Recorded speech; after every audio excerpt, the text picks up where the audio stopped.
I regret ever saying the C word. It started with the argument. Ben, bless his heart, was neck deep in another one of his historical occult rabbit holes. This time, it was Widow Blackwood, a local legend in our sleepy little Massachusetts town. Accused of witchcraft, supposedly cursed the land before they, well, you know, burned her.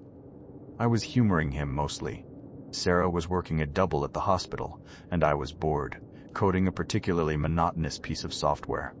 Ben was convinced that the recent string of weird happenings in town, power outages, missing pets, that creepy fog that rolled in last Tuesday, were all connected to Blackwood's curse. Dude, it's 2024, I typed back, rolling my eyes even though he couldn't see me. Curses aren't real. It's probably just old infrastructure and some teenagers messing around. Ben, of course, took offense. He fired back with grainy pictures of alleged Blackwood sightings, excerpts from obscure historical texts, and links to websites that looked like they were designed in 1998. You think you're so smart, Mark. You think everything has a logical explanation, he wrote. You haven't even bothered to look into it. You haven't bothered to respect it. That's when I did it. Fueled by boredom and a healthy dose of cynicism, I typed the word. The word Ben had been dancing around all night. The word he claimed was Blackwood's actual unholy name. The word locals whispered about, a sound that tasted like ash in your mouth. Blackwood. Ooh, I typed. Then the specific word, let's call it Closterwitch. See? Nothing happened. Just a stupid word. Ben went ballistic. Delete that, are you insane? Never say that word? Mark Ever. I laughed, deleted the message, and told him to chill. Seriously, Ben, you need to lay off the conspiracy theories. Go get some sleep. You logged off without another word. I shrugged, closed my laptop, and went to bed. That night, I heard it. A scratching sound coming from inside the walls. I live in a renovated Victorian, so weird noises weren't exactly new. Pipes, settling, squirrels, I'd heard it all. But this was different. It was rhythmic, insistent, and almost deliberate. I got up, grabbed a flashlight, and started poking around. Nothing. The scratching stopped as soon as I entered a room. I told myself it was probably mice and went back to bed. The next morning, I found Sarah staring at the kitchen wall. "Did you do this?" she asked, pointing to a faint, dark smudge. It looked like someone had tried to write something with charcoal, but it was too smeared to make out. "No," I said, feeling a prickle of unease. "Maybe it's just dirt. This place is old." Sarah frowned. "It wasn't there yesterday." I scrubbed at it with a sponge, and it came off easily. "See? Nothing to worry about." I forced a smile, but I couldn't shake the feeling that something was off. The weirdness escalated slowly, insidiously. Lights flickered even after I replaced the bulbs. Doors creaked open and shut on their own. I'd find objects moved slightly, a book pulled off a shelf, a picture frame tilted on the wall. I kept rationalizing it. Old house, drafts, stress. Sarah was starting to get worried, though. She's a nurse. She's seen some things. She's not easily spooked. "Mark, I swear I heard someone whispering my name last night," she said one morning, her voice tight, right next to my ear. "Probably a dream," I said, trying to sound reassuring. "You've been working crazy hours." But I knew she hadn't been dreaming. I'd been hearing the whispers, too. Faint, unintelligible murmurs that seemed to slither from the shadows. I started researching Widow Blackwood. The local library had a surprisingly extensive collection of historical documents about her. The more I read, the more uneasy I felt. She wasn't just some crazy old woman. She was a healer, a respected member of the community, until things went south. A bad harvest, a sick child, accusations of witchcraft, the usual story. But the details, they were unsettling. The specific accusations against her, the way the townsfolk turned on her so quickly, the rumors of dark rituals and forbidden knowledge, it all painted a picture of something far more complex than a simple witch hunt. And then there was the curse. Not just a generic "I curse you all" thing. A specific phrase, a string of archaic words that were said to bind her spirit to the land, to awaken something ancient and malevolent. The C word, Closterwitch. I found a reference to it in an old journal, transcribed from a dying woman's confession. The journal warned against ever uttering the word, claiming it would open the door to something terrible. I dismissed it as folklore, superstition, but the events in my house were becoming increasingly difficult to ignore. One evening, I came home to find Sarah sitting on the porch, her face pale. "I can't stay in there," she said, her voice trembling. The rocking chair, it was rocking by itself. In the attic. There's no wind-up there, Mark. I went inside, skeptical but concerned. The attic was dusty and full of forgotten junk. The old rocking chair sat in the corner, still and silent. See? Nothing, I said. As I turned to leave, the chair started rocking. Slowly, deliberately.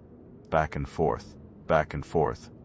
The sound echoed in the stillness of the attic. I froze. I tried to rationalize it. Drafts? Uneven floorboards? But I knew deep down that there was no logical explanation. That night, I couldn't sleep. I stayed up, researching, trying to find a way to debunk the curse. I stumbled across a website detailing counter-rituals, ancient protections, ways to ward off evil spirits. It all sounded like utter nonsense, but I was desperate. I found a ritual that involved burning specific herbs and chanting a Latin phrase. It seemed harmless enough. I gathered the herbs, printed out the Latin phrase, and waited for Sarah to fall asleep. Then I crept down to the living room and started the ritual. As soon as I lit the herbs, the air grew cold. The shadows in the room seemed to deepen. The whispers intensified, growing louder, more distinct. I started chanting the Latin phrase, my voice trembling. As I spoke, the room began to shake. Pictures fell off the walls. The lights flickered violently. Suddenly, a voice boomed from the darkness. It wasn't a whisper anymore. It was a deep, guttural roar that seemed to vibrate in my bones. You dare, the voice thundered. You dare. Try to banish me? I stopped chanting, terrified. The voice laughed, a chilling, inhuman sound. You opened the door, little man, it said. Now you will pay the price. That night, Sarah had the accident. She was driving home from a late shift when her car inexplicably swerved off the road and crashed into a tree. She survived, but she suffered a concussion and a broken arm. The police couldn't find any reason for the accident. No mechanical failure, no signs of intoxication. Just a sudden, inexplicable loss of control. I knew what had caused it. I told Ben everything. He was horrified, but he offered to help. He knew more about this stuff than I did. We tried everything. Salt circles, sage smudging, prayers, nothing worked. The entity, whatever it was, seemed to grow stronger with each passing day. It started communicating with me directly, not just through whispers, but through written messages. They would appear on my computer screen, scrawled on the walls, even etched into the condensation on the bathroom mirror. The messages were taunting, threatening, and strangely personal. They knew things about me, things I had never told anyone. They dredged up old regrets, past failures, buried secrets. You think you're so clever, Mark, one message read. But you can't hide from the truth. You can't hide from your past. The voice started calling itself Closterwitch. One night, I woke up to find Closterwitch standing in my bedroom. It wasn't a physical being, not exactly. It was more like a shadow, a shifting mass of darkness that seemed to suck the light out of the room. I have a proposition for you, Mark, Closterwitch said, its voice a chilling echo in my mind. Give me what I want, and I will leave you and your little girlfriend alone. What do you want? I asked, my voice barely a whisper. I want your fear, Closterwitch said, your pain, your suffering. I want you to break. I refused. I told it to go to hell. Closterwitch laughed. Very well, it said. Then you will both suffer. Things went from bad to worse. The house became a living nightmare. Objects moved violently. Furniture overturned. Walls bled. Sarah was constantly terrified, her mental state deteriorating rapidly. I was running out of options. I remembered something I had read in one of the historical texts, a mention of a ritual to bind Closterwitch, to trap it within the confines of the old Blackwood property. It was a dangerous ritual, requiring a sacrifice, a life for a life. I knew what I had to do. I waited for Sarah to fall asleep. Then, I crept out of bed and went down to the basement. I gathered the necessary materials, candles, salt, a knife. I started the ritual, chanting the ancient words, drawing the protective circle. The air grew cold, the shadows deepened. As I reached the climax of the ritual, I raised the knife. My hand trembled. I couldn't do it.